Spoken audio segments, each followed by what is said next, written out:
Сәлеметсіңдер ме балалар? Мен Алматы облысы Райымбек ауданы Сауранбаев атындағы орта мектептің бастауыш сынып мұғалімі Мұхамеджанова Қарлығаш. Жаратылыстану сабағымызды бастаймыз.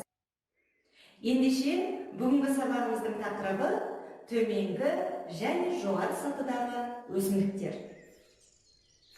Бүгінгі сабағымыздың оқу бағдарламасына негізделген мақсаты өсімдіктердің қандай топтарға бөлінетіндерін анықтау, төменгі және жоғары сатыдағы өсімдіктерді ажырата алу. Ендеше бүгінгі сабағымыздан балалар сендер өсімдіктердің төменгі және жоғары сатыға бөлінетіндігін және қандай өсімдіктер екендігін ажырата аласыңдар. Балалар, сабағымыз қызықты болу үшін мен сендерге кубизм стратегиясы мен тапсырмалар орындауды ұсынамын. Білесіңдер, кубиктің 6 жағы бар.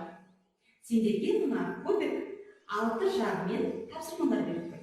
Осы тапсырмаларды мұқият зерделеп дұрыстап орындап отырсыңдар, бүгінгі сабағымыздың мақсатына жетеміз деген ойдамын. Ал ендеше кеттік. Бірінші жағы зерттеңіз. Балалар, экранға назар аударамыз, суретті қараймыз.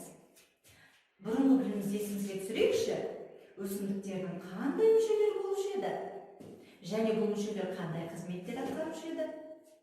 Ал мүшелері болмайтын өсімдіктер болуы мүмкін бе? Осы туралы сәл ойланып көрейік. Дұрыс айтасыңдар балалар.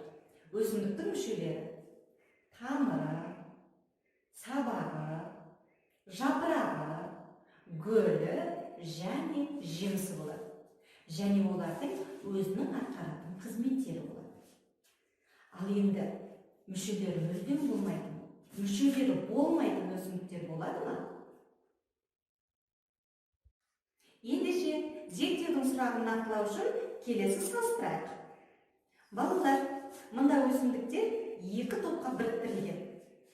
2 топта суретте өсімдіктер көріп тұрмыз. Бұлардың қандай айырмашылығы бар, қандай ұқсастығы бар? Неге бұлар осындай 2 топқа біріктірілген деп ойлайсыңдар? Дұрыс айтасыңдар балалар. Ендеше бірінші суретте балдырлар, ал екінші суретте ағаш шөптесін өсімдіктер. Енді қандай қасиеттер бойынша топтастырылған, неліктен бұлай топтастырылған деген сұраққа кубизмнің келесі тапсырмасы талдаңыз. Ал енді балалар, мына 2 суретті мұқият талдайық. Бірінші өсімдікке мұқият назар аударамыз. Қандай мүшелері жетілген?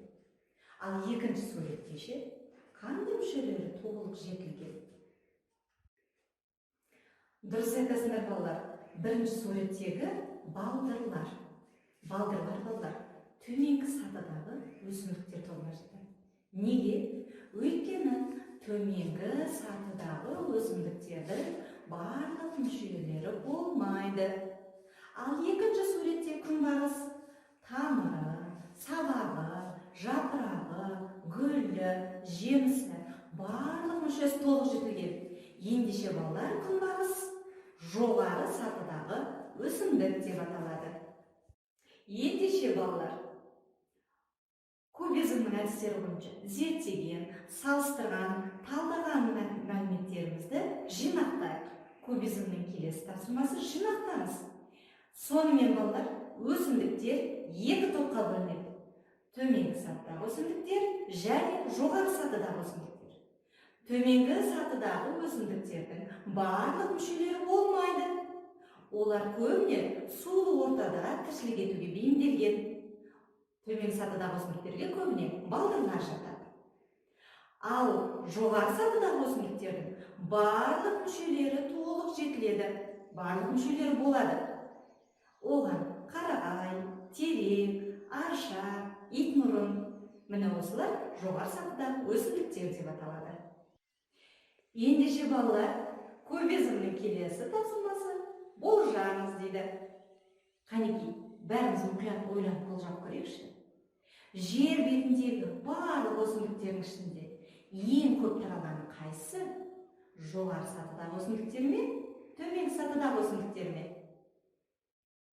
Дұрыс айтасыңдар әрине. Біздің айналамызда қоршаған өсімдіктердің ішінде ең көп таралғаны жоғары сатыдағы өсімдіктер. Балалар, Кубизмнің соңғы тапсырмасы қорытындылаңыз. Сабақтан алғандығыңызды қорытындылайық. Тексерейік. Кері дизайн әдісі бойынша бүгінгі сабақтан алған ақпараттарымды кестеге жинақтаймыз. Кестеге не деп жазуға болады?